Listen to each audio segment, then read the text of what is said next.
வணக்கம்.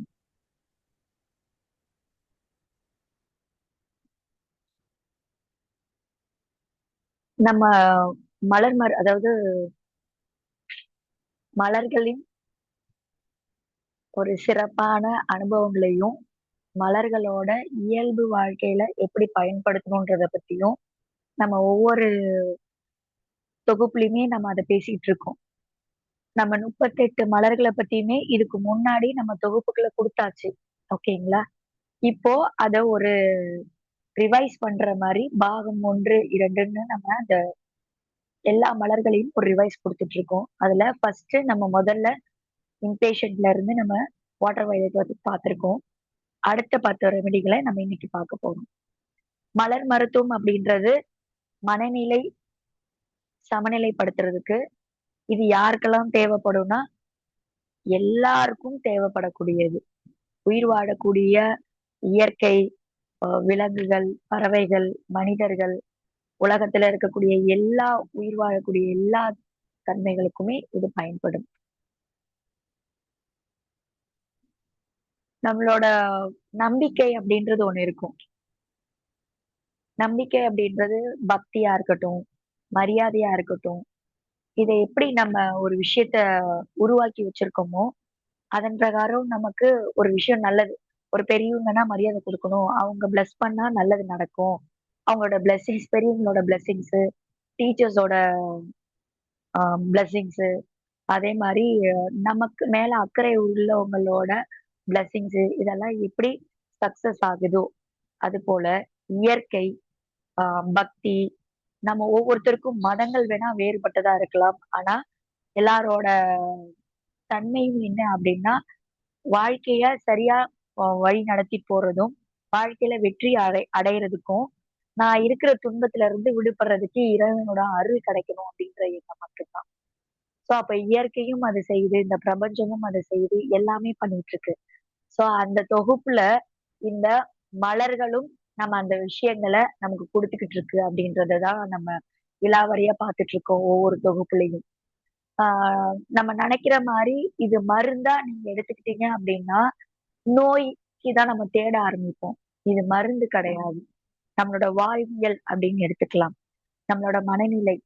ஆ ஒவ்வொரு குடும்பத்துக்கும், ஒவ்வொரு ஒவ்வொரு பிறந்த குழந்தைங்கள்ல இருந்தும், வளர்ற வரைக்குமே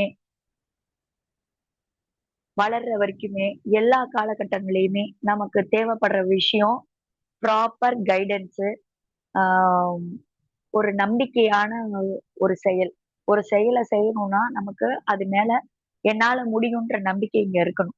ஸோ வாழ்க்கையா இருக்கட்டும், படிப்பா இருக்கட்டும், தொழிலா இருக்கட்டும், பிசினஸா இருக்கட்டும், ஒரு புதுசா ஒரு ப்ராஜெக்ட் பண்றதா இருக்கட்டும், ஒரு தொழில புதுசா ஆரம்பிச்சு, புதுசா செய்ற விஷயங்களா இருக்கட்டும், அதுல நமக்கு இருக்கக்கூடிய அறிவும், திறனும் தான் இங்க ரொம்ப முக்கியத்துவமா இருக்கு. சோ, அப்போ இதெல்லாம் எங்க இருந்து எல்லாருக்குமே இருக்கா? எல்லாருக்குமே திறன் இருக்கும். எங்கேயோ ஒரு இடத்துல ஃபினான்ஷியலா லோவா இருப்பாங்க. இல்ல நான் ஃபினான்ஷியலா இருக்கேங்க. பட் ஆனா எனக்கு நம்பிக்கை குறைவா இருக்கு அப்டின்னுவாங்க. ஒரு சில இதுல எனக்கு 2மே இருக்கு. ஆனா மைண்ட் வந்து எனக்கு ஸ்டேபிளா இல்ல. என்னால உட்கார்ந்து அந்த தொழில முழுசா கொண்டு போக முடியல அப்டின்றதா இருக்கட்டும். சோ ஏதோ ஒரு இடத்துல ஓ ஏதோ ஒரு காலகட்டத்துல குழந்தைகள முதல் குழந்தைகள் முதல் பெரியவர்கள் வரைக்கும் எங்கேயோ ஒரு இடத்துல ஒரு தடுமாற்றம், ஒரு கைடன்ஸும், ஒரு தவறும் பொழுது ஒரு கை கொடுத்து தூக்கி விடுறதுக்கு ஒரு யாரோ ஒருத்தரோட நமக்கு நல்லது செய்யக்கூடிய ஒரு மனிதர்களோட ஆ வழிகாட்டுதலும் தேவைப்படுதுன்னு நம்ம இங்க ஒவ்வொருத்தருமே நம்ம தேடிக்கிட்டு தான் இருப்போம். இவங்க சொன்னா சரியா சொல்லுவாங்க. இவங்க அத வந்து நமக்கு கரெக்ட்டா கைட் பண்ணுவாங்கன்ட்டு. சோ மலர் மருந்து யார் கையில இருக்குதோ, அவங்க யாரையும் டிபெண்ட் பண்ண வேணாம். அ இத எந்த விதத்துல சொல்றேன் அப்டின்னா, நம்மளோட உள்ளுணர்வு அப்டின்னு ஒண்ணு இருக்கு இல்லையா?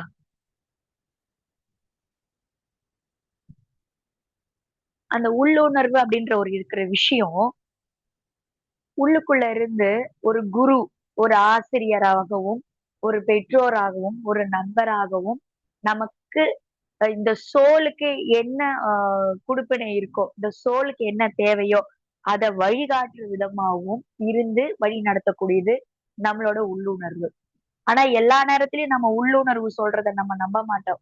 ஏன் அப்படின்னா, அது ஒரு நேரம் ஒண்ணு சொல்றது சரியா இருக்கிற மாரி இருக்கு. இன்னொரு நேரம் குழப்பமா இருக்கு. ஒருவேளை நம்மளே கற்பனை பண்ணிக்கிறோமோ! ஆ இது சரியா இருக்குமா? அப்படின்ற ஒரு குழப்பங்கள் இருக்கு.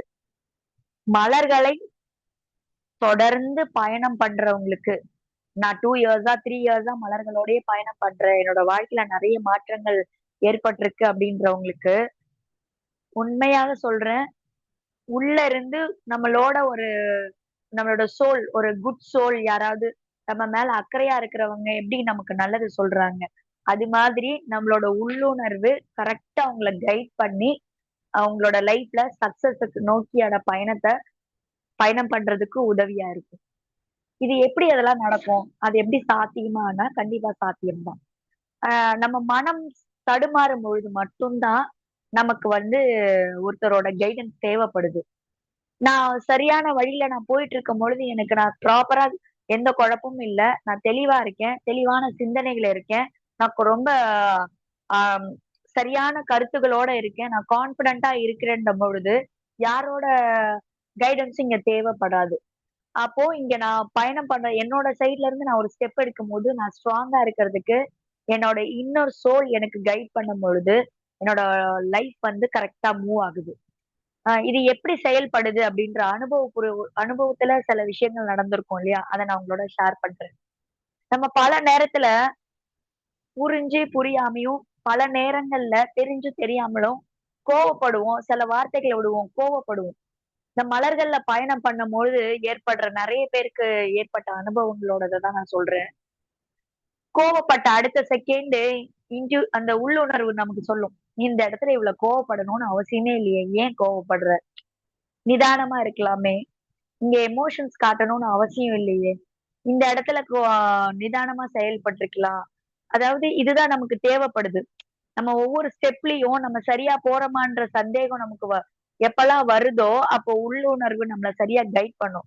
இத மாத்திக்கோ அப்டின்னிட்டு. ஆ இத குறைச்சுக்கலாம் அப்டின்னிட்டு.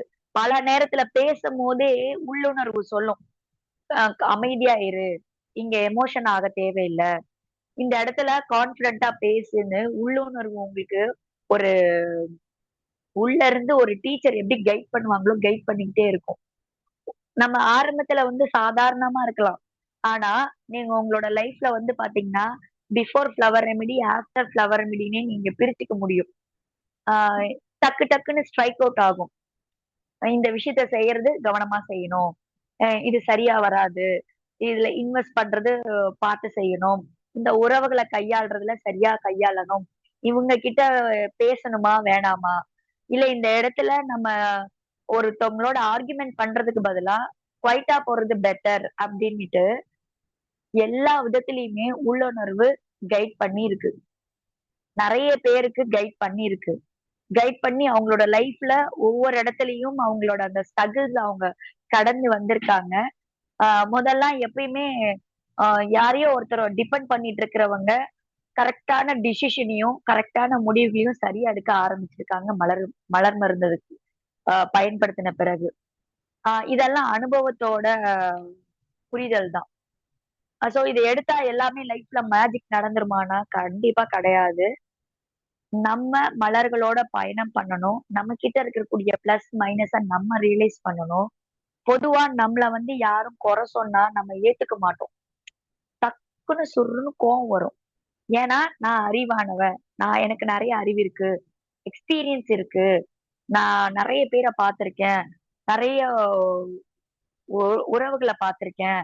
சோ எனக்கு அனுபவம் ஜாஸ்தி அப்டின்ற ஒரு சின்ன அகங்காரம் நமக்கு தெரியாமயே நம்ம கிட்ட இருக்கும். சோ யாருமே நம்ம கிட்ட ஒரு குறைய சொன்னா நம்மளால ஏத்துக்க முடியாது. என்ன குறை சொல்ற அளவுக்கு நீ பெரிய ஆளா?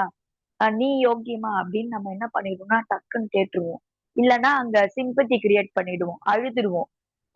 அப்போ எனக்கு இத செய்ய தெரியலையா? அப்ப நான் சொல்றது சரியா இல்லையா? நான் செஞ்சா சரியா இருக்காதா? அப்படின்னுட்டு. ஏன்னா நமக்கு நம்மளோட குறைகள அடுத்தவர்கள் சொன்னா நம்மளால ஏத்துக்க முடியாது. இது எல்லாருக்குமே பொருந்தும். நம்ம யாருக்காவது அட்வைஸ் பண்ணோம்னா ஈஸியா கடகடன்னு பண்ணிடுவோம். ஆனா அந்த செல்ஃப் ரியலைசேஷன்ன்றது இருக்கு இல்லையா? அது ரொம்ப கஷ்டம். ஆ யாருமே அத ஏத்துக்க நம்ம தயாராவே இல்ல. மலர்கள்ல அது சாத்தியம். அது யாரும் உங்களுக்கு கைட் பண்ண தேவையில்ல. இங்க ஒரு டீச்சர் கூட உங்களுக்கு தேவை கிடையாது. ஒரு கவுன்சிலர் தேவை கிடையாது. ஒரு மருத்துவர் தேவை கிடையாது. மலர்களை தொடர்ந்து பயணம் பண்ணும் பொழுது, மலர்கள் உங்களுக்குள்ள இருந்து அந்த செல்ஃப் ரியலைசேஷன குடுத்துட்டே இருக்கும். சந்தோஷம், துக்கம், துன்பம், உறவு, டிசிஷன் மேக்கிங், ஆ லைஃப்ல என்னென்ன இடத்துல நமக்கு தேவைப்படுதோ அத்தனைக்குமே ஏதோ ஒரு இடத்துல நான் சரியான முடிவு எடுக்கிறதுக்கு ஒரு துணை தேவைப்படுது. நான் எடுத்த முடிவு சரியா தப்பா அப்படின்ற ஒரு குழப்பம் வருது. இல்ல எடுத்துட்டேன். பட் ஆனா ரெட்ட மனசா இருக்கு அப்படின்ற எல்லாருக்குள்ளயும் ஒரு ஒரு கேள்வி இருந்துகிட்டே இருக்கும். இப்படின்னா அப்படி, அப்படின்னா இப்படி அப்படின்ற ஒரு எண்ணங்கள் ஓடிக்கிட்டே இருக்கும்.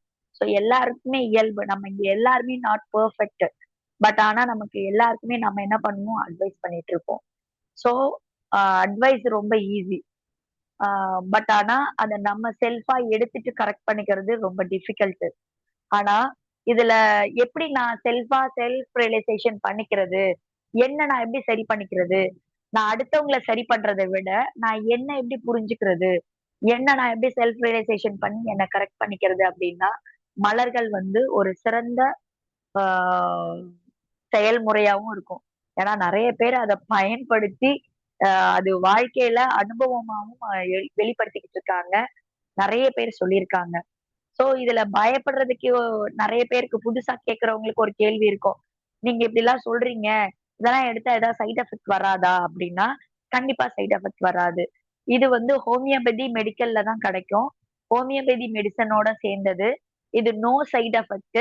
நீங்க ஹோமியோபதி மெடிக்கல்ல போயிட்டு உங்களுக்கான மலர்கள தேர்ந்தெடுத்தும் வாங்கி பயன்படுத்தி அனுபவத்த எடுத்து பயன்படுத்திக்கலாம். இல்லங்க எனக்கு ஒட்டுமொத்தமா ஏன்னா நல்லா புரிஞ்சுக்கங்க. பல நேரத்துல நம்ம செய்ற மிஸ்டேக்ஸ் என்னன்னா, இந்த மலர்கள நம்ம ஒவ்வொரு மலர்கள பத்தியும் நம்ம குடுத்திருப்போம். தொகுப்புகளா 38 மனநிலை, 38 மலர்கள் அப்டின்னுட்டு. நம்ம ஒரு 4, 5 மலர்கள மட்டும் புரிஞ்சு எடுத்து வச்சுப்போம். எடுத்து வச்சுட்டு அடுத்தவங்களுக்கு ஈஸியா செலக்ட் பண்ணிடுவோம். நமக்கு செலக்ட் பண்றது ரொம்ப கஷ்டமா இருக்கும். உங்கள பத்தி நீங்க தெரிஞ்சுக்கணும்னா, நீங்க செலக்ட் பண்றத விட ஒவ்வொரு மலர்களா, அதாவது இம்பேஷன்ட்ல இருந்து ஸ்வீட் செஸ்னட் வரைக்கும், அட்லீஸ்ட் உங்களோட மினிமம் டைமா நீங்க ஒதுக்கி, உங்களுக்காக நீங்க ஒதுக்கி, இம்பேஷன்ட் ஒரு 3 நாளு, அ அதாவது நம்ம வரிசையா குடுத்துருக்கோம். அந்த வரிசைகள கூட நான் உங்களுக்கு ஷேர் பண்றேன். Impatiens, mimulus, clematis, agrimony, chicory, vervain, ஆ centaury, cerato, scleranthus, water violet இந்த மாரி நம்ம ஆர்டர்ஸ் குடுத்துருக்கோம். நீங்க போய் செக் பண்ணி பாருங்க. இந்த மலர்கள ஒவ்வொரு நாளைக்கு இதே ஆர்டர்ல தான் எடுக்கணும் ஆனா. ஓகேங்களா? நான் சொல்ற ஆர்டர்ல தான் எடுக்கணும். 3 நாள் பிரிச்சுக்குங்க. இல்லங்க எனக்கு நெறையவே தேவைப்படுது. என்ன நல்லா புரிஞ்சுக்கணும்னு நெனைக்கிறேன் அப்டின்னா, 1 வாரம் கூட எடுத்துக்கங்க. 1 வீக் ஃபுல்லா இம்பேஷன்ட் எடுத்துக்கங்க. எப்படி எடுத்துக்கணும் அப்டின்னா, காலையில தூங்கி எந்திரிச்சு ரெஃப்ரெஷ் ஆயிட்டு 1 லிட்டர் வாட்டர் பாட்டில்ல இம்பேஷன்ட் 10 சொட்டு போட்டுக்குங்க. 1 லிட்டர் வாட்டர் பாட்டில்ல 10 சொட்டு. அத எடுத்துக்குங்க. இனி வர்றது வெயில் காலம். வெயில் காலம்ன்றதுனால நீங்க எவ்வளவு தண்ணி குடிக்கிறீங்களோ அவ்வளவு நல்லது. சோ ஒரு நாளைக்கு 2ல இருந்து 3 பாட்டில் வாட்டர் பாட்டில் எடுத்துக்குங்க. அந்த 3 வாட்டர் பாட்டில்லயுமே வந்து 10, 10 சொட்டு போட்டுக்குங்க. 1 லிட்டர் வாட்டர் பாட்டில் ஒரு மத்தியானத்துல காலி ஆயிடுதுன்னா, மத்தியானத்துக்கு மேல திருப்பி 1 லிட்டர் வாட்டர் பாட்டில் ஃபில் பண்ணுங்க. வாட்டர் ஃபில் பண்ணிட்டு திருப்பி 10 சொட்டு. அது மாரி ஒரு நாளைக்கு ஒரு 3 லிட்டர் கூட தண்ணி எடுத்துக்கலாம். தண்ணி எடுத்துக்கிட்ட மாரியும் ஆச்சு. ரெமிடிஸ இன்டேக் பண்ணிய மாரியும் ஆச்சு. ஓகேங்களா? இந்த மலர்கள எடுத்துக்குங்க. இந்த 1 வாரம் நீங்க இம்பேஷன்ட் மலர்கள எடுத்துக்கும் பொழுது, உங்களோட ஆ செயல்ல எப்படி இருக்குன்னு நீங்களே அப்சர்வ் பண்ணீங்கன்னா தெரியும். 1 வாரம் சண்டே பிரேக் எடுத்துக்குங்க. மண்டே டூ சாட்டர்டே எடுத்துக்குங்க. சண்டே வந்து உங்களோட இந்த 1 வீக் எப்படி இருந்ததுன்னு பாருங்க. 1 வீக்ல உங்களோட மனநிலை எப்படி இருந்ததுன்னு பாருங்க. நம்மளோட ஆடியோவ செக் பண்ணி பாருங்க. 2ம் ஒத்து போகுதான்னு பாருங்க. உங்களுக்கு தேவைப்படுதா? எஸ் இத நான் எடுத்துக்கும்போது ரொம்ப நான் காம் டவுனா இருக்கேன். என்னோட நெறைய என்கிட்ட சேஞ்சஸ் இருக்கு. நான் நல்லா இருக்கேன் அப்டின்னா, அத நோட் பண்ணி வச்சுக்குங்க. அது மாதிரி 38 மலர்களையும் ஒவ்வொரு வாரங்களா பொறுமையா எடுத்துக்குங்க. தவறு கிடையாது. உங்கள மருந்து, மாத்திரைகள போய் எடுத்துக்க சொல்லல. நீங்க போய் நெறைய இவ்ளோ செலவு பண்ணுங்க. ஒருத்தவங்க கிட்ட நீங்க கன்சல்டிங் வாங்க. மருத்துவர போய் பாருங்கன்னு நம்ம சொல்லல. உங்கள பத்தி தெரிஞ்சுக்கிறதுக்கு நீங்க ஒரு ஒரு டெய்லி ரொட்டீன்ல நீங்க தண்ணி குடிக்கிறீங்க, சாப்பிடுறீங்க. இது ஒரு ரொட்டீன் தான். இந்த ரொட்டீன்ல அந்த தண்ணியில நீங்க ரெமிடிய மட்டும் எடுத்துக்க போறீங்க. அவ்வளவுதான். சோ 38 வாரங்களா கூட எடுத்துக்குங்க. உங்கள பத்தி முழுசா தெரிஞ்சுக்குங்க. எடுத்துக்கும் பொழுது ஏற்படுற அனுபவங்கள வச்சு உங்களுக்கு தேவைப்படும். உங்களுக்கே புரியும். எடுத்துக்கும் பொழுது. நான் இத எடுக்கும்போது நல்லா இருக்கு. நான் எடுக்கும் பொழுது எனக்கு இதெல்லாம் என்கிட்ட இம்ப்ரூவ்மெண்ட்ஸ் இருக்கு. அ மொ அ எடுக்கும் பொழுது இருந்ததுக்கும், எடுத்த பிறகு இருக்கிறதுக்கும் ஒவ்வொரு ரெமிடிக்கும் இருக்கிறத நோட் பண்ணி வச்சுக்கோங்க. நோட் பண்ணி வச்சுட்டு 38 மலர்களும் முடிந்த பிறகு, அந்த குறிப்பிட்ட மலர்கள நோட் பண்ணி வச்சிருப்பீங்க. அந்த ரெமிடீஸ நீங்க எடுத்து பாருங்க. இந்த நீங்க இப்ப செலக்ட் பண்ற ரெமிடி உங்க லைஃப் லாங் உங்களுக்கு சப்போர்ட் பண்ணும்.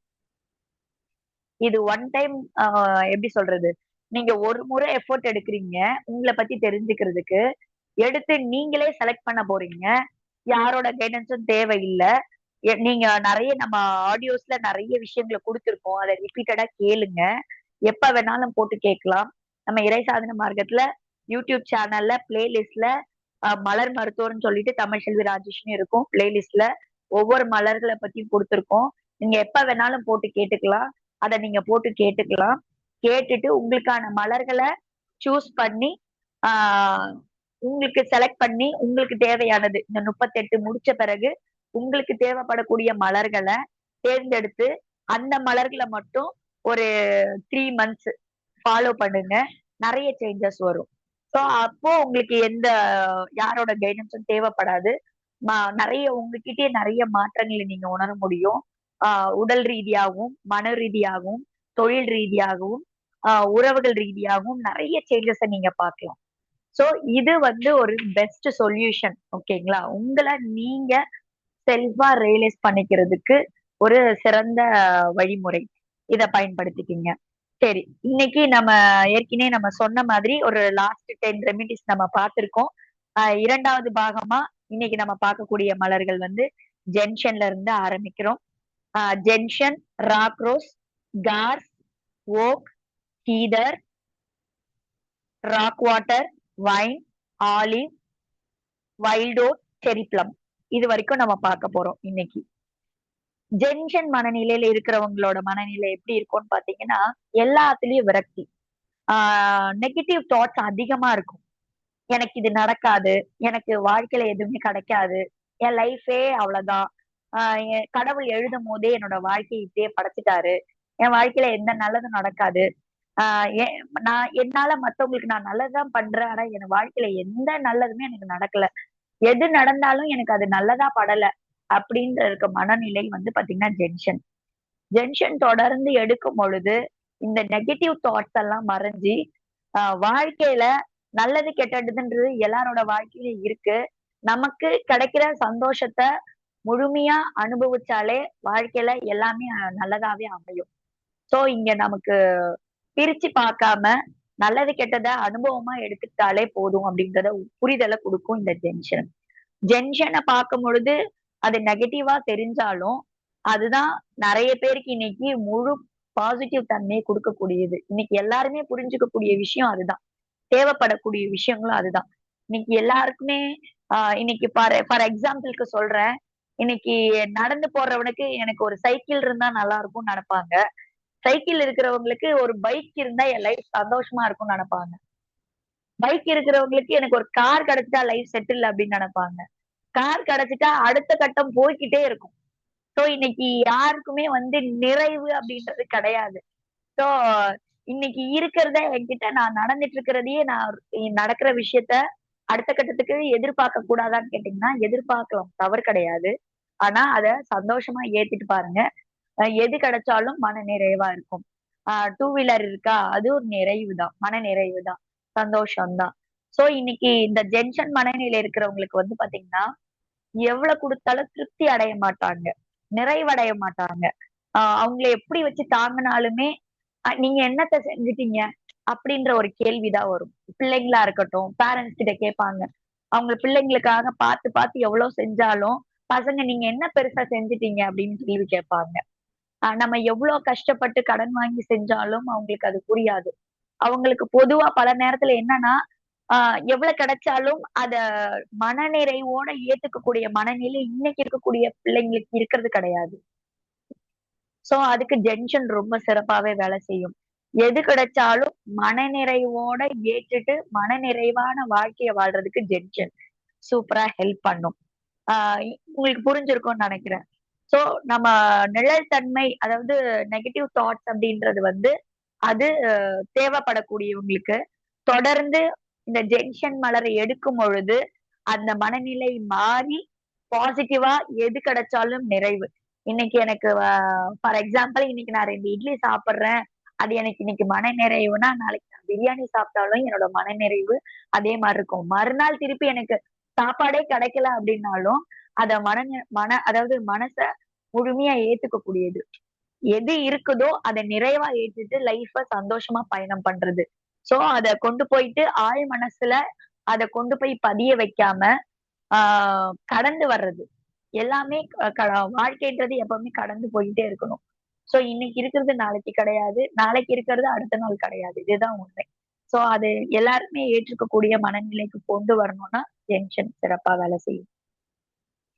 அடுத்த மலர் 12வது மலர். Rock rose. ராக் ரோஸ் அப்படின்றது வந்து மலர் பாத்தீங்கன்னா, ஒரு ஆபத் பாண்டவன்னு சொல்லலாம். ஆபத் பாண்டவன் அப்படின்னா, பொதுவாவே நம்ம அவசர காலத்துல யாருன்னே தெரியாது. கை கொடுத்து உதவுவாங்க. அவங்க தான் ராக் ரோஸ். ஆ நம்ம நெறைய பேருக்கு உதவி பண்ணியிருப்போம். அவங்க தான் நம்ம உதவுவணும் அப்படின்னு நம்ம எதிர்பார்த்துட்டு இருப்போம். அது கிடையாது. நம்ம ஒருத்தவங்களுக்கு உதவி பண்றோம்னா, அந்த உதவி வேற ஒருத்தர் மூலியமா கூட கிடைக்கலாம். கடைசி காலத்துல, இப்போ நம்ம சில காலகட்டத்துல கடந்து வந்திருப்போம். இந்த ஃப்ளட் எல்லாம் வரும்பொழுது, ஆ அவ்வளவுதான் லைஃப் முடிஞ்சிருச்சு. வீட்டுக்குள்ள மாட்டிக்கிட்டோம். தண்ணி வீடு ஃபுல்லா வந்துருச்சு. அவ்வளவுதான் லைஃப் முடிஞ்சிருச்சுன்னு நெனைக்கும் பொழுது, யாரோ ஒரு மனுஷரு திடீர்னு வந்து நமக்கு உதவி பண்ணி, நம்மள காப்பாத்தி, உணவு குடுத்து, அன்னைக்கு காப்பாத்துறாங்க இல்லையா? அந்த பெர்சன் தான் அந்த ராக் ரோஸ் பெர்சன். ஓகே. அப்ப நீங்க சொல்றது பார்த்தீங்கன்னா, இது வந்து ஏதாவது ஒரு பிரச்சனை வந்து ஒரு ஆபத்து காலத்துல மட்டும் தானே தேவைப்படுமான்னு கேட்டீங்கன்னா, அப்படி கிடையாது. இந்த ராக் ரோஸ் அப்படின்றது வந்து பார்த்தீங்கன்னா, இயல்பு வாழ்க்கையில எப்படி பயன்படுத்துறோம், ஆபத்து காலத்துல எப்படி பயன்படுத்துறோம்ன்றத பிரிச்சு பார்க்கணும். ஆபத்து காலத்துல நான் வாழ்க்கையில லைஃப்ல எண்டுக்கு வந்துட்டேன். நான் யாராவது என்ன கை குடுத்து காப்பாத்தணும். ஆ கடவுள் தான் என்ன காப்பாத்தணும் அப்படின்னு உடைஞ்சு விழுற நேரத்துல மனநிலையில இருக்கும் பொழுது ராக் ரோஸ் எடுத்துக்கிட்டா கண்டிப்பா யாராவது வந்து நமக்கு உதவி பண்ணுவாங்க. எந்த உதவியாவும் இருக்கலாம். பண உதவி, மென்டல் சப்போர்ட். ஃபார் எக்ஸாம்பிள் தன்னந்தனியா உட்கார்ந்து மனமுடைஞ்சு அழுகும் பொழுது, "விடுங்க கவலைப்படாதீங்க" அப்படின்னு தட்டி குடுக்கறது கூட ஒரு உதவிதான். தைரியம் குடுக்கறது கூட ஒரு உதவிதான். அதே மாரி ஒ உயிர் போகுற நேரத்துல உதவி பண்றதுக்கு வந்தவங்களும் ராக் ரோஸ் மனநிலையில தான். அப்போ என்னோட லைஃப்ல நான் எதையோ ஒரு விஷயத்த பார்த்து ரொம்ப பயந்து நடுங்குறேன், பீதி அடையுறேன், திகிலா இருக்கு, பயத்தின் உச்சமா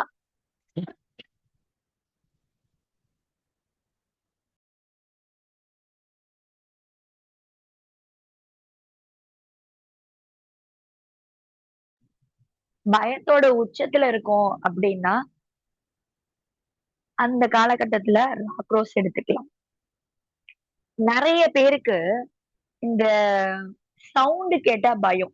அதாவது ஆ கணீர் கணீர்ன்னு சவுண்ட் கேட்டா உடம்பெல்லாம் உதறும். ஒரு விதமான பதட்டம் ஏற்படும். அந்த மாரி சவுண்ட் ஃபியர் இருக்கிறவங்க, ஓகேங்களா? ராக் ரோஸ் எடுத்துக்கலாம். வீட்ல யாராவது ரொம்ப அதட்டி பேசினா உடம்பு நடுங்கும் ஒரு சிலருக்குலாம். சத்தமா பேசிட்டா உடம்புலாம் நடுங்க ஆரம்பிச்சுரும். சோ அந்த மாரி இருக்கிறவங்க, நம்ம டிரைவ் பண்ணிட்டு டூ வீலர் ஓட்டிட்டு இருப்போம். திடீர்னு பின்னாடி இருந்து ஹாரன் சவுண்ட் கிட்ட கேட்டோம்னா, பயந்து போய் வண்டிய விட்டுருவாங்க. சில சவுண்ட் அதிகமான சவுண்ட் கேட்டா ஓ பயம் இருக்கு, நடுக்கம் இருக்கு, உள்ளுக்குள்ள ஒரு மாரி திகிலா இருக்கு. யாராவது பின்னாடி இருந்து திடீர்னு வந்து யாராவது கத்துனாலோ, திடீர்னு யாராவது சத்தமா கத்துனா கூட எனக்கு உள்ளுக்குள்ள சொல்ல முடியல. அது வெளிய சொல்ல முடியல. ஆனா உள்ளுக்குள்ள ஏதோ ஒரு நடுக்கமும், ஒரு பயம் இருக்கு. அப்படின்னா ராக்ரோஸ் எடுத்துக்கலாம். சோ பொதுவாவே நான் இப்ப ராக்ரோஸ் எதுக்கெல்லாம் எடுத்துக்கலாம்னா, ஆபத் பாண்டவன் சொல்லக்கூடிய அவசர கால உதவிக்கு எடுத்துக்கலாம். அதே மாரி பய உணர்வுக்கு எடுத்துக்கலாம். என்ன மாரியான பய உணர்வுனா, திகில், இனம் புரியாத திகில், பயம். ஆ லைஃப் அவ்வளவுதான் முடிஞ்சுச்சு. நான் மாட்டிக்கிட்டேன். யாராவது என்ன காப்பாத்த மாட்டாங்களான்ற அந்த எண்ட் ஆஃப் சிச்சுவேஷன்ற மனநிலை இருக்கு இல்லையா? அதுக்கு எடுத்துக்கலாம். இந்த சவுண்ட் ஃபியர் இருக்கிறவங்க எடுத்துக்கலாம். அதே மாதிரி இந்த ஆட்டிசம் குழந்தைங்க இருப்பாங்க. சில குழந்தைங்க வந்து டிவி சவுண்டோ, இல்ல ஹாரன் சவுண்டோ, இல்ல யாராவது கத்தி பேசுனாங்கன்னா, அந்த இடத்துல அவங்களால இருக்க முடியாது. ஒரு மாரி அவங்களுக்கு உள்ள ஒரு மாரி டிஸ்டர்ப் ஆகும். அப்ப என்ன பண்ணுவாங்கன்னா, யாரையாவது ஹர்ட் பண்ணுவாங்க. அடிப்பாங்க, கடிப்பாங்க, கில்லுவாங்க, இல்ல கத்துவாங்க, இல்ல அழுவாங்க. மென்டலி அவங்களுக்கு ரொம்ப அந்த சவுண்ட் வந்து ரொம்ப டிஸ்டர்பா இருக்கும். அந்த மாரியான குழந்தைங்களுக்கு இந்த ரெமிடி ஒரு பெஸ்ட் சொல்யூஷனா இருக்கும்.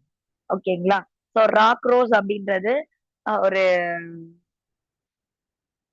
ஒரு ரெஸ்க்யூ ரெமெடி மாரி. ஒரு ஆபத்து காலத்துல உதவி பண்ற ஒரு ரெமெடி மாரி. அடுத்தது 13வது ரெமெடி கார்ஸ். நம்பிக்கை இழந்துட்டேங்க. வாழ்க்கையில நான் எல்லாமே முயற்சி பண்ணி, ஆ நம்பிக்கை இழந்துட்டேன். நான் திருப்பி முயற்சி பண்ணணும். நம்பிக்கையே இல்ல. நெறைய நோய் வந்துருச்சு. நான் இந்த நோயில இருந்து விடுபடுவேனான்னு எனக்கு தெரியல. அப்படின்னு நம்பிக்கை இழந்தவங்க இருப்பாங்கல்ல. தன்னம்பிக்கை இழந்து என்னோட லைஃப்ல அவ்வளவுதான். ஆ நான் இனி பிசினஸ் எப்படி பண்ணுவேன்? நான் நோய் வந்துருச்சு. நான் படுத்த படுக்கையா ஆயிட்டேன். இல்ல எனக்கு நோய் வந்துருச்சு. என்னால என்னோட வாழ்க்கைய அடுத்த கட்டம் கொண்டு போக முடியுமான்னு தெரியல.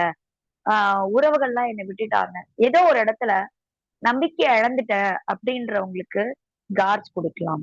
ஆ சில மருந்தெல்லாம் சாப்பிட்டா எனக்கு நம்பிக்கையே இல்லங்க. நான் ஏன்னா எவ்வளவோ மருந்து மாத்திரைகள்லாம் எடுத்துட்டேன். எல்லா மருந்து மாத்திரைகளையும் எடுத்துட்டேன். பெருசும் எது எனக்கு எந்த நல்லதையும் பண்ணிறல. இந்த மருந்து சாப்பிட்டா எனக்கு வேலை செய்யுமா? இந்த மருந்து என்ன குணப்படுத்திருமான்னு யாருக்கெல்லாம் சந்தேகத்தோட எடுக்குறாங்களோ, அவங்க எல்லாருக்கும் காசு குடுங்க. அவங்க என்ன மருந்து எடுக்குறாங்களோ, அந்த மருந்து சரியா வேலை செஞ்சு குணப்படுத்திடும். பொதுவா ஒரு ஃபேக்ட் இருக்கு. இந்த கைராசின்னு ஒண்ணு சொல்லுவாங்க. இல்லீங்களா? ஆ கைராசியான டாக்டர்னா, அ இந்த டாக்டர் கிட்ட போனா, போயிட்டு வந்தாலே எனக்கு சரியாயிடுங்க. எல்லாரும் குடுக்குற பாராசிட்டமால் தான் குடுப்பாரு. எல்லாரும் குடுக்குற ஒரு சிட்ரின் மாத்திரை தான் குடுப்பாங்க. ஆனா, அந்த டாக்டர் கிட்ட போனா தான் எனக்கு குணமாகுது. வேற எந்த டாக்டர் கிட்ட போயிட்டு எவ்வளவு செலவு பண்ணாலும் எனக்கு குணமாகல அப்படின்னு சொல்லுவாங்க. அந்த மாதிரி இந்த கார்ஸ் எடுத்தா, இந்த கைராசி மாரி எந்த மருந்து எடுத்தாலும், இந்த நம்பிக்கை இருக்கும்ல, இவருகிட்ட போனா எனக்கு குணமாயிடுங்க. எப்படியாப்பட்ட நோயா இருந்தாலும் எனக்கு 1 டே, 2 டேஸ் போயிட்டு வந்தாலே சரியா போயிடும் அப்படின்னு நம்பிக்கை இருக்கும். அது மாதிரி ஆ இந்த கார்ஸ் எடுத்து எந்த மெடிசின் எடுக்கும் பொழுதும் கார்ஸ சேர்த்து எடுத்துட்டீங்கன்னா, அந்த மருந்து அவங்கள முழுசா குணப்படுத்திடும். பலருக்குமே நம்பிக்கை இல்லாம தான் போவாங்க. இவருக்கு மரு அ கொ நோய பத்தியே தெரியல. இவரு மருந்து குடுத்தா எப்படி குணமாகும்? ஆ இவருக்கு நான் சொல்றது புரிஞ்சுச்சா இல்லையான்னே தெரியல. இந்த மெடிசின் என்ன குணப்படுத்திருமா? எத்தன நாள்ல குணமாகும்?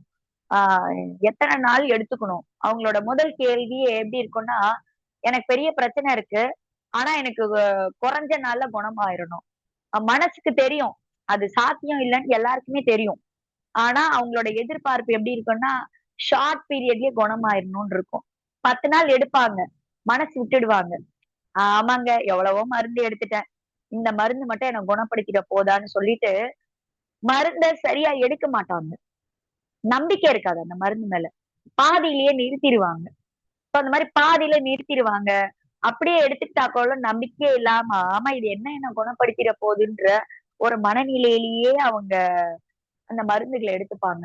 சோ அப்போ உங்களோட மனநிலை எப்படி இருக்கு? இந்த மருந்து என்ன எப்படி குணப்படுத்தணுன்ற எண்ணம் இருந்துச்சுன்னா குணமாகாது. ஆனா ஒரு ஒரு டாக்டரு இல்ல ஒரு பெர்சன் நீங்க ரொம்ப ஆழ்ந்து நம்புறீங்க. அந்த பெர்சனு ஒண்ணும் இல்ல பல இடத்துல இது நடந்திருக்கு. ஒரு எம்ப்டி பில்ஸ் அதாவது ஹோமியோபதிலயும் சரி, பயோசால்ட்ன்னு ஒரு சில மெடிசின்ஸ் எல்லாம் இருக்கு. சில மெடிசின்ஸ் எல்லாம் மெடிசின்ஸ் போடாம ஒரு இந்த சக்கர கட்டி மாரி இருக்கும். பில்ஸ்ன்னு சொல்லுவோம். அந்த பில்ஸ்ல மருந்து போட்டா தான் அது மெடிசின் பில்லு. இல்லன்னா ஒரு சக்கர உருண்ட தான் அது. ஓகேங்களா? பல நேரத்துல பல மெடிசனே போடாம எம்ப்டி பில்ஸ் குடுத்தே நம்பிக்கையின் பேர்ல குணப்படுத்தியிருக்காங்க. ஹோமியோபதில. சோ ஹோமியோபதில தான் அது குணப்படுத்த முடியும்னு நான் சொல்ல வரல. அதாவது எம்டி பில்ஸ். அதுல எந்த மருந்தும் ஆட் பண்ணல. Empty pills. ஆனா ஒருத்தவங்க குடுக்குற நம்பிக்கை, அந்த நம்பிக்கைய அவங்க அதிகப்படியா நம்புறாங்க. இந்த பெர்சன் எனக்கு குடுத்தா எனக்கு உண்மையா சரியாயிடும்ன்ட்டு எம்ப்டியா ஒரு எம்ப்டி பில்ஸ். ஃபார் எக்ஸாம்பிள் தண்ணி குடுக்குறாங்க. இந்த தண்ணி குடி. 1 வாரம் தொடர்ந்து குடி. இந்த தண்ணிய டெய்லி நீ குடிக்கிற தண்ணீல ஒரு 5 எம்எல் இல்ல 10 எம்எல் கலந்து குடி. சரியாயிடும். கண்ண மூடிட்டு போ. சரியாயிடும். அப்படின்னு சொல்லி அனுப்புவாங்க. உண்மையாவே சரியாயிடும். அது எப்படி சாத்தியம்? இந்த பெர்சன் குடுத்த ஆ அதீத நம்பிக்கை, அவரும் இவங்களுக்கு ஒரு பிரச்சனையும் இல்ல. இவங்களுக்கு தேவை ஒரு நம்பிக்கை தான் அப்படின்னு. இன்னைக்கு பல நோய்க்கு என்ன தேவைன்னா, இது என்ன ஒண்ணும் பண்ணிடாது. ஆ இந்த நோய் வந்து நம்மள ஒண்ணும் பண்ணாது. நம்ம நோய கடந்து வர முடியும். பல நேரத்துல நம்ம என்ன பண்ணிடுறோம்னா, நோய் வந்த உடனே அந்த நோயோட போய் நம்ம பயணம் பண்ண ஸ்டார்ட் பண்ணிடுறோம். ஆனா, அது நோய் வந்தா அது பாட்டு இருக்கட்டும். ஏன்னா லைஃப்ல எல்லாமே நம்மளோட பயணம் பண்ணிட்டு தான் இருக்கு. அத பெருசு பண்ணாம உங்களோட வாழ்வியல்ல நம்பிக்கையா ஏன்னா ஒண்ணும் எதுவும் பண்ணாது. நான் நம்பிக்கையா இருக்கிறேன். நீங்க டெய்லி நம்பிக்கையா ஐ அம் ஸ்ட்ராங் அப்படின்னு எனக்கு எந்த நான் ரொம்ப ஆரோக்கியமா இருக்கேன். அதாவது பாசிட்டிவ் வேர்ட்ஸ யூஸ் பண்ணணும். நான் ரொம்ப ஆரோக்கியமா இருக்கேன். நான் ரொம்ப ஸ்ட்ராங்கா இருக்கேன். என்னோட செல்ஃப் எல்லாமே ரெஃப்ரெஷ்மென்ட்டா இருக்கு. ஒவ்வொரு நாளும் என்ன குணப்படுத்திக்கிட்டு இருக்கு. ஒவ்வொரு நாளும் நான் ரொம்ப ஆரோக்கியமாவும், மன தெளிவோட இருக்கிறேன்னு நம்பி, நீங்க ஒரு டம்ளர் தண்ணி குடிச்சு பாருங்களேன். உண்மையாவே உங்களோட நோய் கொஞ்சம் கொஞ்சமா குணமாகும். அப்ப அதுக்கு காரணம் என்ன அப்படின்னா, ஒருத்தரோட ஆழ்ந்த நம்பிக்கை. அது மட்டும் தான். சோ இங்க கைராசி அப்படின்றதும் அந்த பெர்சன் குடுக்குற ஸ்ட்ராங்கான நம்பிக்கை. அவர் மேல அவங்க வச்ச நம்பிக்கை தான். சோ அது மாதிரி தான் பல நேரத்துல பல மருத்துவத்துக்கு போய் பயனளிக்காதவங்க எந்த மருந்துகள் எடுத்துக்கிட்டாலும் நீங்க கார்ஸ் சேர்த்து எடுத்துக்கிட்டீங்கன்னா, நம்பிக்கை வரும். அந்த நம்பிக்கை மூலியமா அந்த நோய் சீக்கிரமா குணமாகும். இப்போ நல்லா யோசிச்சு பாருங்களேன். இன்னைக்கு கேன்சர் தான் கொடிய நோய். மருந்து இல்ல அப்படின்னு சொல்றாங்க. அதனால பெரிய துன்பத்த ஏற்படுத்திட்டு இருக்காங்க. கிட்னி இஷ்யூஸ் எல்லாம் சொல்லிட்டு இருக்காங்க. ஆனா இன்னைக்கு பல பேரும் நான் ரொம்ப ஸ்ட்ராங்கான பெர்சன்ஸ்லாம் என்ன பண்றாங்கன்னா, நோய் இருந்தும் அத பெருசுபடுத்தாம அவங்களோட சக்சஸ் ஆன லைஃப்ப லீட் பண்ணிட்டு தான் இருக்காங்க. பயப்படுறவங்க மருத்துவத்த தேடி ஓடிக்கிட்டே இருக்கிறாங்க. மருத்துவத்த தேடக்கூடாதுன்னு சொல்லல. மருத்துவத்த தேடி ஓடுறது மட்டுமே நம்மளோட வேலை கிடையாது. நம்ம மேல நம்ம நம்பிக்கை இருக்கணும். எந்த நோயும் நம்மள பெருசா ஒண்ணும் பண்ணிடாது. மருத்துவம் முக்கியம். அதே சமயம் நம்ம சோர்வடையாம இருக்கணும். அதுதான். சோ அந்த நம்பிக்கைய குடுத்துட்டா, எந்த நோயும் நம்மள பெருசா படுக்க வைக்காது. சோ இந்த விஷயத்த யாரெல்லாம் கைப்பிடிக்கிறாங்களோ, இன்னைக்கு நெறைய பேர் கேன்சர்ல இருக்கிறவங்க 20 வருஷம் வாழ்றாங்க, 30 வருஷம் வாழ்றாங்க, 50 வருஷம் வாழ்ந்துட்டு இருக்காங்க. மருந்தே இல்லாத நோயில இருக்கிறவங்களும் பல வருஷமா வாழ்ந்துட்டு இருக்காங்க. ஆனா, மருந்து இருக்கிற பல நோயாளிகள் மருத்துவம் இருக்கு, மருந்து மாத்திரைகள் இருக்கு. ஆனாலும் இன்னைக்கு நோயாளியாவே வாழ்றவங்களும் நெறைய பேர் இருக்காங்க. காரணம் என்ன? அவங்க நோயோட வாழ பழகுறாங்க. எனக்கு நோய் வந்துருச்சு, எனக்கு நோய் வந்துருச்சு அப்டின்னுட்டு. நோய் வந்துருச்சு இல்லைன்னு சொல்லல. ஆனா அத கடந்து வரணும். நம்ம மேல நம்பிக்கைய வச்சு, நோயோட வாழாம நம்மளோட வாழ்க்கையில அடுத்த கட்டத்துக்கு மூவ் பண்ணணும். நோய் கொஞ்சம் கொஞ்சமா நம்மள ஆட்படுத்தாம, நம்ம அத நோய கண்ட்ரோல் பண்ணிக்க முடியும். சோ அவ்வளவுதான் விஷயம். சோ அதுக்கு இந்த கார்ஸ் ரொம்ப சப்போர்ட் பண்ணும். நீங்க எந்த ரெமிடி எடுத்துக்கங்க. இல்ல இப்ப நான் சொன்ன மாரி டெய்லி 1 டம்ளர் தண்ணிய கூட நம்புங்க. கார்ஸ் போட்டு நம்புங்க. உண்மையா சொல்றேன். உங்களோட மனநிலை, உடல்நிலை ஆ எல்லாத்துக்குமே ஒரு மாற்றம் ஏற்படும். ஓகேங்களா? அடுத்த மலர் வந்து பாத்தீங்கன்னா, 14வது ரெமெடி ஓக். இந்த ஓக் அப்படின்ற ரெமெடி வந்து பாத்தீங்கன்னா, ஆம் மனமும், உடலும் சோர்வடையாம ஒருத்தவங்க உழைக்கிறாங்க அப்படின்னா, அவங்க ஓக் மனநிலையாளர். அவங்களுக்கு சோர்வே இருக்காது. எவ்ளோ வேலை பார்த்தாலும். உடலும், மனமும் சோர்வடையாதவங்க. சோ அப்ப நம்மளும் எந்த வேலை செஞ்சாலும் சோர்வடையாம இருக்கணும். ஆ மனம் சோர்வடையக் கூடாது. எவ்வளவு பிரச்சனை வந்தாலும் கடந்து வரணும். சோர்வடையாம இருக்கணும்னா ஓக் எடுத்துக்கலாம். ஆ ரொம்ப கடினமா வேலை செய்றவங்க, உடல் உழைப்பு அதிகம் அ குடுக்குறவங்க, கனம் அதிகமா தூக்குறவங்க, இரவும் பகலும் வேலை பார்க்கிறவங்க, ஒ தொடர்ந்து ஓக் எடுத்துக்கிட்டாங்க அப்படின்னா, அந்த உழைப்புல அவங்க சோர்வடையாம, இன்னும் அவங்க நல்ல எனர்ஜெட்டிக்கா அந்த சோர்வு இல்லாம வேலை செய்வாங்க. ஓகேங்களா? ஓக் அப்படின்றது ஸ்ட்ராங் பெர்சன். உழைச்சுக்கிட்டே இருப்பாங்க.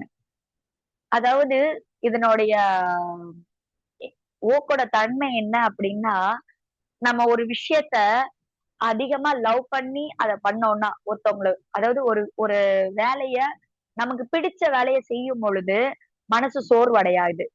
பிடிச்ச விஷயத்துக்காக ஒரு விஷயத்த நம்ம மெனக்கிடும் பொழுது, மனம் சோர்வடையாது. இததான் ஓக் சொல்லுது. சோ, அப்ப ஓக் எடுத்துக்கும் பொழுது, எந்த செயல் செஞ்சாலும், நம்ம அந்த செயல மனசுக்கு விரும்பி செய்ய ஆரம்பிப்போம். அந்த செயல் நமக்கு உடல்ல சோர்வு அடைக்காது. ஃபார் எக்ஸாம்பிள்க்கு வந்து பாத்தீங்கன்னா, இன்னைக்கு ஃபுல்லாவே இன்னைக்கு day and night heavy work பண்றீங்க. நீங்க தொடர்ந்து ஓக் எடுத்து பாருங்க. எக்ஸாம்பிள்க்கு அடுத்த தொகுப்புல நம்ம சந்திக்கும் பொழுது, நீங்க யாராவது உங்களோட எக்ஸ்பீரியன்ஸ ஷேர் பண்ணுங்க. நான் ஓக் எடுத்துட்டு எனக்கு இந்த எக்ஸ்பீரியன்ஸ் கிடைச்சுச்சுன்னு தயவு செஞ்சு யாராவது ஒருத்தர் ஷேர் பண்ணுங்க. நீங்க டே ஃபுல்லா எடுத்துக்கங்க. மறுநாளும் எடுத்துக்கங்க. உங்களோட மனநிலை, பாடி நீங்க நார்மலா ஏதாவது வேல பார்த்தா டயர்ட் ஆகுறீங்கன்னா, ஒரு நாள் முழுக்க எடுத்து பாருங்க. மறுநாள் உங்களுக்கு எப்படி இருக்குன்னு செக் பண்ணுங்க.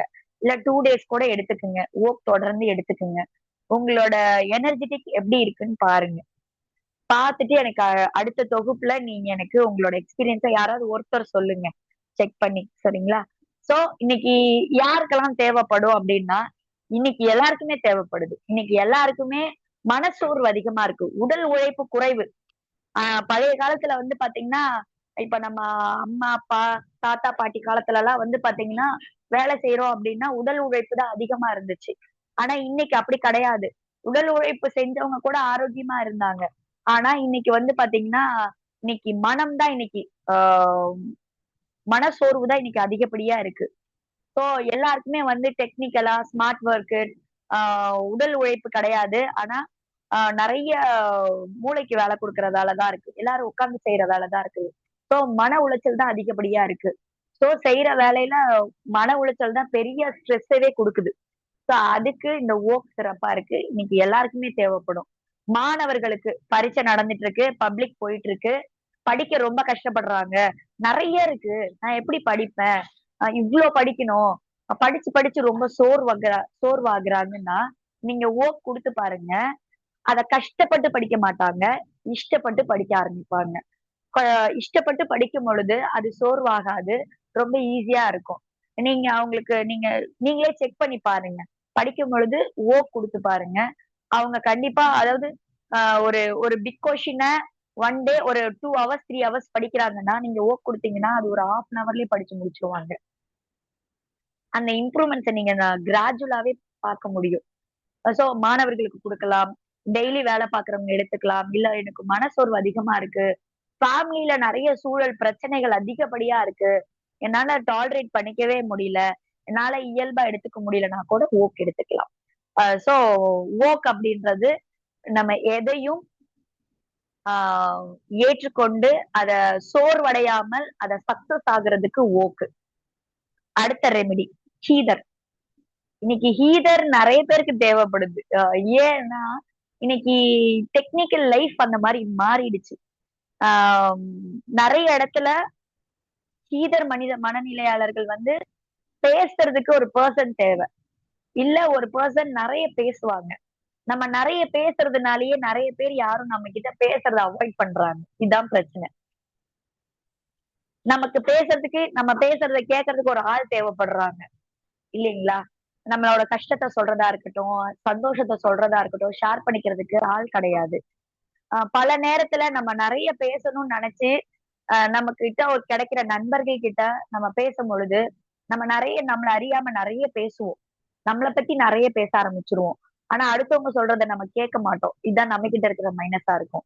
ஈதர் மனநிலையாளர்கள் கிட்ட இருக்கக்கூடிய மைனஸ் என்னன்னு பார்த்தீங்கன்னா, தன்னை பற்றி மட்டுமே அதாவது தன்னோட கஷ்டத்தையும், தன்னோட துன்பத்தையும், தான் கடந்து வந்த கஷ்டத்த மட்டுமே பேசிட்டு இருப்பாங்க. ஆப்போசிட் பெர்சன்ல அவங்களும் ஷேர் பண்றதுக்கு வாய்ப்பு குடுக்க மாட்டாங்க. ஈதர் மனநிலையாளர். சோ, அப்ப அவங்க தொடர்ந்து ஈதர் எடுத்துக்கிட்டா, நம்மளோட கஷ்டத்த மட்டும் ஷேர் பண்ணாம, பக்கத்துல இருக்கிறவங்க அவங்களையும் பேச விடணும். ஈதர் மனநிலையாளர் என்ன பண்ணுவாங்கன்னா, அடுத்தவங்கள பேச விட மாட்டாங்க. தான் மட்டுமே பேசிருவாங்க. பேசி முடிச்சுட்டு கட் பண்ணிட்டு போயிடுவாங்க. இன்கேஸ் இவங்களோட ஃப்ரெண்ட் ஒருத்தவங்க தொடர்ந்து டெய்லி இன்னைக்கு காலையில தூங்கி எஞ்சதுல இருந்து நைட்டு வரைக்கும் நடக்கிற விஷயத்த டெய்லி அப்டேட் பண்ணுவாங்க. அதாவது இவங்களுக்கு பேசிடணும் மனசு விட்டு, இன்னைக்கு நடந்ததை யாருக்கிட்டயாவது பேசிடணும். அப்பதான் மைண்ட் கிளியரா இருக்கும். இல்லைன்னா ஒரு மாதிரி ஸ்ட்ரெஸ் ஆயிடுவாங்க. சோ அப்ப அவங்க பேசிட்டு இருப்பாங்க. பட் ஆனா ஒரு நாளைக்கு அந்த ஆப்போசிட்ல இருக்கிற அந்த ஃப்ரெண்டு எனக்கும் இன்னைக்கு மனசோர்வா இருக்கு, மனசு கஷ்டமா இருக்கு அப்படின்னு ஸ்டார்ட் பண்ணாங்கன்னா, இதெல்லாம் ஒரு விஷயமா? சரி, சரி எனக்கு வேலை இருக்கு அப்படின்னு போன கட் பண்ணிட்டு போயிடுவாங்க. இல்லன்னா பேசிட்டே இருக்கும்போது எனக்கு வேலை இருக்குன்னு சொல்லிட்டு போயிடுவாங்க. சோ இவங்க கிட்ட இருக்க மைனஸ் என்னன்னா, இவங்க மத்தவங்க கிட்ட நெறைய ஷேர் பண்ணுவாங்க. மத்தவங்க யாராவது ஷேர் பண்ணா அத இவங்க பெருசா எடுத்துக்க மாட்டாங்க. உதாசீனப்படுத்துவாங்க. அடுத்தவங்க பேசுறத கேட்க மாட்டாங்க. இல்லன்னா இது ஒரு விஷயமே கிடையாதுன்னு சொல்லிட்டு போயிடுவாங்க. சோ இதுதான் ஹீதர் தேவைப்படக்கூடியவங்க. அப்ப ஹீதர் அவங்க தொடர்ந்து எடுத்துக்கிட்டா எப்படி இருப்பாங்க அப்படின்னா, முதல்ல புலம்புறத நிறுத்துவாங்க. இப்ப நெறைய பேர் வீட்ல அம்மாங்களா இருக்கலாம், இல்ல அவங்க வீட்ல இருக்கக்கூடிய பெர்சனா இருக்கலாம், இல்ல நம்மளே கூட இருக்கலாம். நம்மள அறியாம நம்ம நெறைய பேர்கிட்ட நம்மள பத்தி, நம்மளோட பிரச்சனைகள பத்தி தினம் தினம் நம்மளோட ரிலேட்டிவ்ஸ்க்கு ஃபோன் பண்ணி பேசுவோம். இது நடந்துச்சு, அது நடந்துச்சு, இவ்ளோ பிரச்சனை, இவ்ளோ சண்டை அப்படின்னு நெறைய பேசிக்கிட்டே இருப்போம். ஆ ஏன்னா, அது நமக்கு ஒரு மாரி ஸ்ட்ரெஸ்ஸா இருக்கும். மத்தவங்களோட பேசணும் அப்படின்னு நெனைப்போம். அப்படி நெனைக்கிறவங்க, நீங்க தொடர்ந்து ஹீதர் எடுத்துட்டீங்கன்னா, அந்த மைண்ட்ல இருக்கக்கூடிய ஸ்ட்ரெஸ் ரிலாக்ஸ் ஆயிடும். பேசுறது குறையும். இன்னைக்கு பல நேரத்துல வீட்ல இருக்கக்கூடியவங்க, அன்னெசசரியா மத்தவங்களோட பேசுறது தான் அதிகமா இருக்கு. அதனால வரக்கூடிய பிரச்சனைகள் தான் அதிகமா இருக்கு. சோ நான் பேச்ச குறைக்கணும் அப்படின்னா, ஹீதர் எடுத்துக்கிட்டீங்கன்னா, பேசுறது குறையும். தேவையானத மட்டும் பேச வைக்கும். நீங்க தொடர்ச்சியா ஹீதர் எடுத்துக்கிட்டீங்கன்னா, தேவையில்லாத விஷயங்கள பேசுறத தவிர்த்து, தேவையான விஷயங்கள மட்டும் பேச வைக்கும். சோ அப்ப உறவுகள்ல பேசலாம். பேசக்கூடாதுன்னு இல்ல. நம்ம தேவையானத மட்டும் பேசுவோம். இந்த காசிப்பிங்கையோ, இல்ல நெகட்டிவான தாட்ஸையோ, இல்ல பிரச்சனைய மட்டும் பத்தி பேசாம, அவசியமான விஷயங்கள மட்டும் பேசுறதுக்கு வழிவகுக்கும் இந்த ஹீதர். ஆ ஹீதர் தொடர்ந்து எடுக்கும் பொழுது, நமக்கு தேவையான விஷயங்கள ரீச் அவுட் பண்றதுக்கு ஹீதர் நல்லா ஒர்க் பண்ணும். ஹீதர் வந்து எனக்கு பேச தெரியல. நான் நெறைய வளவளன்னு பேசுறேன். நான் ஷார்ட் அண்ட் ஸ்வீட்டா பேசணும். நான் கரெக்ட்டா பாயிண்ட்ட மட்டும் பேசணும். ஆ நான் தேவையில்லாத விஷயங்கள பேசக்கூடாது அப்படின்னு யாரெல்லாம் எதிர்பார்க்கிறீங்களோ, நீங்க தொடர்ந்து ஈதர் எடுத்துக்கலாம். ஓகேங்களா? அடுத்த ரெமிடி. 16வது remedy. Rock water. Rock water அப்படின்னு பார்த்தீங்கன்னா, இவங்க ரொம்ப இறுகிய மனநிலை உடையவங்களா இருப்பாங்க. பயங்கர ஸ்ட்ரிக்ட்டா இருப்பாங்க. ஆ ஃபார் எக்ஸாம்பிள் யோகா மாஸ்டர்ஸ். என்னோட லைஃப் இப்படிதான் நான் ரன் பண்ணுவேன். ஆ அதாவது ஆ நெறைய பேர் இன்னைக்கு தவறா புரிஞ்சுட்டு லைஃப்ப லீட் பண்ணிட்டு இருக்காங்க. இயற்கை இதுல வாழ்றோம். நான் பயிற்சி செய்றேன். எல்லாமே பண்றேன். சோ என்னோட லைஃப் வந்து ஷெட்யூல்டா இருக்கணும். இப்படித்தான் நான் வாழ்வேன். ஒரு நாள் கூட நான் எக்ஸ்கியூஸ் குடுத்துக்க மாட்டேன். ஆ ரூல்ஸ் அண்ட் ரெகுலேஷன்ஸோட லைஃப்ப லீட் பண்றவங்க. போலீஸு, மிலிட்டரி மேன், டீச்சர்ஸு எல்லா டீச்சர்ஸும் இல்ல. ஒரு சில டீச்சர்ஸ், சிக் டீச்சர்ஸ்ன்னு சொல்லுவோம். அவங்க, அப்புறமா வந்து ஜிம்ல ஒர்க் பண்றவங்க, அ டயட்டீஷியன் இவங்கலாம் வந்து பாத்தீங்கன்னா, எல்லாரையும் நம்ம சொல்லல. ஒரு சிலர் ரொம்ப ஸ்ட்ரிக்ட்டா ஃபாலோ பண்ணுவாங்க. இவங்க ஃபாலோ பண்றது மட்டும் இல்லாம, தன்னை சார்ந்தவங்களும் இப்படிதான் இருக்கணும்னு அ ரூல் போடுவாங்க. சோ இவங்க இறுகிய மனநிலை உடையவங்களா இருப்பாங்க.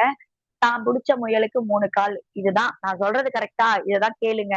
இதான் கரெக்ட்டா இருக்கும். என்னோட எக்ஸ்பீரியன்ஸ்ல சொல்றேன். இதான் ரைட். இப்படி பண்ணாதான் சரியா இருக்கும்னு அவங்க சொல்றத கேட்கணும்னு சொல்லுவாங்க. சோ இது ராக் வாட்டர். ராக் வாட்டர் தொடர்ந்து எடுத்துக்கும் பொழுது, அந்த மனநிலை இலகுவாகும். ஆ அப்போ நீங்க கேட்கலாம். அப்ப இந்த மாரி ரூல ஃபாலோ பண்றது தப்பா? அப்படின்ட்டு. தப்பு கிடையாது. அத அடுத்தவங்கள காயப்படுத்தாமையும், அடுத்தவங்கள வற்புறுத்தாமையும், அடுத்தவங்கள ம ரொம்ப ஹேப்பியா வச்சுக்கிற மாரி இருந்ததுன்னா, அது நல்லது இல்லைங்களா? ஒருத்தவங்க நம்மள நம்மள பார்த்து யோசிக்கிறாங்க. இவங்க வந்தாலே நமக்கு ஒரு பிரஷர் குடுப்பாங்கன்னு யோசிக்கிறாங்கன்னா, அது தவறு இல்லையா? அப்போ ராக் வாட்டர் எடுத்துக்கும் பொழுது, அப்ப அவங்களுக்கு ஏத்த மாரி எத குடுத்தா சரியா இருக்கும்ன்றத புரிஞ்சு செய்யறதுக்கு ராக் வாட்டர் ஹெல்ப் பண்ணும். ஒரு சிலர் வீட்ல ஹஸ்பண்ட் ரொம்ப ரூல்ஸ் அண்ட் ரெகுலேஷன்ஸ ஃபாலோ பண்றவங்களா இருப்பாங்க. ராக் வாட்டர் குடுத்தீங்கன்னா, ஒரு ஜாலியாவும் இருக்க கத்துப்பாங்க. ஸோ ரூல்ஸ் அண்ட் ரெகுலேஷன்ஸா இருக்கிறவங்க ஜாலியா இருக்கக்கூடாதுன்னு இல்ல. இப்ப ஜாலியாவும் இருக்கலாம். ரூல்ஸையும் ஃபாலோ பண்ணலாம். அப்போ ஒரு பேட்டர்னா எதுவுமே இல்ல. இப்படிதான் இருக்கணும்னு இல்லாம இலகுத்தன்மையாவும் வாழ்றதுக்கு கத்துக்கிறதுக்கு ராக் வாட்டர். அதே மாதிரி நம்ம எப்பவுமே நான் நினைக்கிறது ரைட்டு, இதுதான் கரெக்டா இருக்கும், இந்த லைஃப் இப்படிதான், என் லைஃப் இப்படியே தான் போயிட்டு இருக்கு, இறுகிய வாழ்க்கையில் என்னோட லைஃபே வந்து ஒரு இறுகி போன மாதிரி இருக்கு, எந்த ஒரு பிடித்தமும் இல்ல அப்படின்னு நினைக்கிறவங்களும் ராக் வாட்டர் எடுத்துக்கலாம். காமனாவே பொதுவாவே நீங்க எந்த மனநிலை உடையவர்களா இருந்தாலுமே, இந்த 38 மலர்கள்ல எந்த மனநிலையை உடையவர்களா இருந்தாலுமே ராக் வாட்டரை மட்டும் பொதுவாவே யார் வேணாலும் எடுத்துக்கலாம். 15 நாளைக்கு ஒரு முறையோ இல்லது அதாவது ஒரு மாதத்துக்கு ஒரு முறையோ குடும்பத்தோட எல்லாரும் எடுத்துக்கிறது இலகுத்தன்மையை கொடுக்கும். நான் டெய்லியே ரொட்டீனுங்க, வேலைக்கு போறோம் வரோம், சண்டேனா இதான் ரொட்டீன், வாரமானா வேலைக்கு போறோம், ஸ்கூலுக்கு போறோம், காலேஜ் போறோம், இதெல்லாம் பண்ற ஒரு ரொட்டீன். ஒரு மைண்ட் ஏதோ ஒரு இடத்துல ஒரு ஸ்ட்ரெஸ் ஆகுது, ஒரு ரிலாக்ஸே கிடைக்கல அப்படின்னா மாசத்துல ஒரு நாள் இல்ல 15 நாளைக்கு ஒரு முறை குடும்பத்தோட ராக் வாட்டர் எடுத்து பாருங்க. உங்களோட லைஃப் நிறைய அந்த ப்ரெஷர்ஸ் குறையறத நீங்க பாக்கலாம். ப்ரெஷர்ஸ் கொஞ்சம் கொஞ்சமா குறையறத பார்க்கலாம். ரிலாக்ஸேஷன் கிடைக்கும். ஒரு மைண்ட் ரிலாக்ஸ் கிடைக்கும். உங்களுக்குள்ளேயே நிறைய சேஞ்சஸ் கிடைக்கும். ஓகேங்களா? அடுத்த ரெமெடி வைன். 17வது ரெமெடி வைன். இந்த வைன் அப்படின்னாலே பிக் பாஸ். பிக் பாஸ் அப்படின்னாலே ஒரு கம்பெனி ஹெட், தொழிலாளி, அதாவது தொழிலாளி கிடையாது, ஒரு தொழிலாளியா இருந்து முதலாளியா ஆனவரு, பல தொழில்களை நடத்தி மல்டி மில்லியனரா இருப்பாங்க. சோ நம்ம இன்னைக்கு எல்லாருமே நினைக்கிற மாதிரி அப்ப பெரியவங்களுக்கு, பெரிய பிசினஸ் மேனுக்கு அவங்களுக்கு தானா கிடையாது. இன்னைக்கு யாரெல்லாம் தொழிலாளியா இருக்கிறாங்களோ நாளைக்கு ஒரு சிறந்த முதலாளியா இருக்கிறதுக்கு வைன் சூப்பரா வேலை செய்யும். வைன் நபர்கள் எப்பவுமே ஒரு கஷ்டத்தை நஷ்டத்தை அனுபவ ரீதியா பயணம் பண்ணி ரூல் பண்றவங்க தான் வைன் கேரக்டர். ஓகேங்களா? சோ இன்னைக்கு அரசியலா இருக்கட்டும், இல்ல குடும்பமா இருக்கட்டும், இல்ல தொழிலா இருக்கட்டும், எல்லாத்துலயுமே வந்து லாப நஷ்டம், கஷ்டம் நஷ்டம் எல்லாமே இருக்கும். சோ கஷ்டத்தை கடந்து வந்து அந்த கஷ்டங்களை அடுத்தவங்களும் அதே மாதிரி அனுபவிக்காம கைடன்ஸ் பண்ணி சக்சஸ்ஃபுல்லா கொண்டு போறவங்க பாசிட்டிவ் வைன் மனநிலையாளர்கள். நான் பட்ட கஷ்டத்தை அடுத்தவங்களுக்கு கொடுத்து பாக்குறது நிழல் தன்மை. சோ நான் பட்ட கஷ்டம் எனக்கும் தான் இப்படி நடந்திருக்கு, இதெல்லாம் உங்களுக்கு தெரிய வேணாமா அப்படின்னு நினைச்சா அது நிழல் தன்மை. சோ வைன் மனநிலையில பொதுவா என்ன மாதிரியான விஷயங்களை நம்ம பாத்துக்கலாம்னா, எல்லாத்தையும் கடந்து அதை பாசிட்டிவா ஹேண்டில் பண்றதுக்கு ஒரு குடும்பத்தை சரியா ஒரு ஹெட் ஆஃப் த பர்சனா இருந்து அந்த குடும்பத்தை சரியா வழிநடத்தி அந்த குடும்பத்தை அடுத்த நிலைக்கு கொண்டு போறதுக்கு உதவி பண்ணும். ஒரு பிக் பாஸ்ன்னு சொல்லலாம். அதே மாதிரி இவங்க கொஞ்சம் ரூல் பண்றவங்களா இருப்பாங்க, அடுத்தவங்கள வேலை வாங்குறவங்களா தான் இருப்பாங்க. சோ அத வைன் தொடர்ந்து எடுக்கும் பொழுது தொடர்ந்து எடுக்கிறாங்க அப்படின்னா கரெக்டா காயப்படுத்தாம அன்பா எப்படி ஒருத்தவங்க தட்டி கொடுத்து வேலை வாங்குறதுன்றத விஷயத்த கத்து கொடுக்கறது வைன். ஓகேங்களா? அடுத்த ரெமெடி ஆலிவ். OLIVE olive. இந்த ஆலிவ் வந்து பாத்தீங்கன்னா எனர்ஜெட்டிக் ரெமெடிங்க. எல்லாருக்கும் தேவை இன்னைக்கு. நீ வர்றது வெயில் காலம். சோ நமக்கு எல்லாருக்கும் ஒரு எனர்ஜி தேவைப்பட்டுக்கிட்டே இருக்கு. நம்ம ஒரு அட்வர்டைஸ்மெண்ட் பார்ப்போம் இல்லைங்களா? ஒரு சூரியன் வந்து ஸ்டா போட்டு நம்ம கிட்ட இருக்கிறதெல்லாம் உறிஞ்சிக்கிட்டே இருக்கு எனர்ஜி அப்படின்ட்டு. சோ இந்த காலகட்டத்துக்கு நமக்கு ஒரு பெஸ்டான ஒரு ரெமிடி என்னன்னு கேட்டீங்கன்னா ஆலிவ் சொல்லலாம். பாடிய எனர்ஜெட்டிக்கா வச்சுக்கிறதுக்கும், எப்பவுமே ஆக்டிவா இருக்கிறதுக்கும், உடல் சோர்வா இருக்கிறவங்க, என்ன வேலை செஞ்சா உடம்பு உடனே டயர்ட் ஆயிடுது, சோர்வாயிடுது அப்படின்னு நினைக்கிறவங்க ஆலிவ் தொடர்ந்து எடுத்துக்கலாம். ஆலிவ்னாலே எனர்ஜெட்டிக். எனக்கு எப்பெல்லாம் தேவை, எனக்கு நான் ரொம்ப சோர்வடைறேன், கொஞ்சம் படிச்சாலே சோர்வடையுதுன்னா குழந்தைங்களுக்கு கொடுக்கலாம், படிக்கிற இப்ப பிள்ளைங்களுக்கு கொடுக்கலாம், பப்ளிக் எக்ஸாம் போயிட்டு இருக்கு, ஆலிவ் கொடுக்கலாம். அதே மாதிரி தொழில் கஷ்டப்பட்டு உடல் உழைப்பு அதிகமா கொடுக்குறவங்களும் ஆலிவ் ரெகுலரா டெய்லியுமே எடுத்துக்கலாம். மெடிசனா இல்லாம டெய்லி ஒரு தண்ணி எப்படி குடிக்கிறோம் அது மாதிரி ஆலிவ் எடுத்துக்கலாம். பாடி நல்ல எனர்ஜெட்டிக்கா இருக்கும். நல்ல சாப்பாடு சத்தா மாறுறதுக்கும் உதவி பண்ணும். ஏன் அப்படின்னா எனர்ஜெட்டிக்கா அதாவது நம்ம சாப்பிடுற உணவை இருக்கக்கூடிய சத்த கரெக்டா பயன்படுத்திக்கிறதுக்கு உடலுக்கு கைடன்ஸ் கொடுக்கும். ஸோ எனர்ஜெட்டிக்கா வச்சுக்கிறதுக்கு ஆலிவ் யூஸ் பண்ணலாம். அடுத்தது 19வது ரெமெடி வைல்ட் ஓட். எதுல பார்த்தாலும் குழப்பம். எல்லாத்துலயும் குழப்பம். பல குழப்பங்க. முடிவே எடுக்க முடியல. ஒரு இடம் வாங்கணும்னு நினைக்கிற ஒரு 10 ஆப்ஷன் இருக்கு. எந்த ஆப்ஷனையும் சூஸ் பண்ண முடியல. ஒரு ட்ரெஸ் எடுக்க போகணும்னு நினைக்கிறேன். ஒரு 10 ட்ரெஸ் ஒரு 4, 5 ட்ரெஸ் எடுக்கிறேன். சூஸ் பண்ணவே முடியல. ஆனா அடுத்தவங்களுக்கு சஜெஸ்ட் பண்ணும்போது நான் சூப்பரா பண்றேன். ஆனா எனக்குன்னு வரும்போது முடிவு எடுக்கவே முடியல. குடும்பத்துல ஒரு நெருக்கடி, பிரச்சனை, முடிவெடுக்கணும். ஆனா இது சரியா தப்பான்ற குழப்பத்தினாலேயே அந்த பிரச்சனையோட வாழ பழகுறேனே தவிர அதுக்கு ஒரு தீர்வு காண முடியாம என் லைஃப் போயிட்டு இருக்கு. நான் ஒரு ஒரு கோர்ஸ் செலக்ட் பண்ணணும். குழப்பமா இருக்கு. எது எடுத்தா எனக்கு சரியா இருக்கும்னு 2 ஆப்ஷன்னா ஸ்கலந்தஸ். 2 ஆப்ஷன் இருக்குன்னா நம்ம ஏற்கனவே சொல்லியிருந்தோம் 9வது ரெமடி ஸ்கலந்தஸ் அது. இல்ல எனக்கு இப்ப ஒரு 3க்கு மேல 2க்கு மேல இருக்கக்கூடிய ஆப்ஷன்ஸ்க்கு குழப்பமா இருக்கு. எனக்கு ஒரு 3, 4 ஆப்ஷன்ஸ் இருக்கு. டிகிரி கோர்ஸ செலக்ட் பண்ணிக்கிறதுக்கு, இல்ல கோர்ஸ் செலக்ட் பண்ணிக்கிறதுக்கு, காலேஜ் செலக்ட் பண்றதுக்கு குழப்பமா இருக்கு அப்படின்னா, வைல்ட் ஓட் தொடர்ந்து எடுத்துக்கிட்டீங்கன்னா, குழப்பத்துல இருந்து சரியான முடிவு எடுக்க முடியும். சோ குழப்பத்துல இருந்து தீர்வு கிடைக்கிறதுக்கு வைல்ட் ஓட். வாழ்க்கையா இருக்கட்டும், ஒரு வாழ்க்கை துணையை தேர்ந்தெடுக்கிறதா இருக்கட்டும், இல்ல தொழில தேர்ந்தெடுக்கிறதா இருக்கட்டும், இல்ல கெரியரை தேர்ந்தெடுக்கிறதா இருக்கட்டும், ஆஹ் கோர்சஸ் ஏதாவது தேர்ந்தெடுக்கிறதா இருக்கட்டும், உங்களோட லைஃப்ல எங்கெல்லாம் குழப்பம் அதிகப்படியா இருக்கோ அந்த இடத்துல எல்லாமே வைல்ட் ஓட்டு சிறப்பா உங்களை வழி நடத்தும். எந்த பிசினஸ் பண்ணா என்னோட லைஃப் சக்சஸா இருக்கும், எனக்கு ஒரு கன்ஃபியூஷனா இருக்கு அப்படின்னா வைல்ட் ஓட் தொடர்ந்து எடுத்துட்டீங்கன்னா சரியான தொழில் எடுத்து பிசினஸ் சக்சஸா கொண்டு போக முடியும். அடுத்த ரெமெடி 20வது ரெமெடி. 20வது ரெமெடி என்னன்னு பாத்தீங்கன்னா செரி பிளம். இன்னைக்கு ரொம்ப முக்கியங்க. அவசியம். எல்லாருக்குமே தேவை. செரி பிளம் அப்படின்றது கண்மூடித்தனமான கோபம், எரிச்சல் உணர்வு, சட்டு சட்டுன்னு கோபம். இந்த கோபத்தை கண்ட்ரோல் பண்ணவே முடியல. நான் அவ்வளவு பிரச்சனையை ஃபேஸ் பண்ணிட்டு இருக்கேன். எனக்கு அவ்வளவு பிரச்சனை இருக்கு. நான் அவ்வளவு கஷ்டப்படுறேன். நான் அவ்வளவு நோயில இருக்கேன்.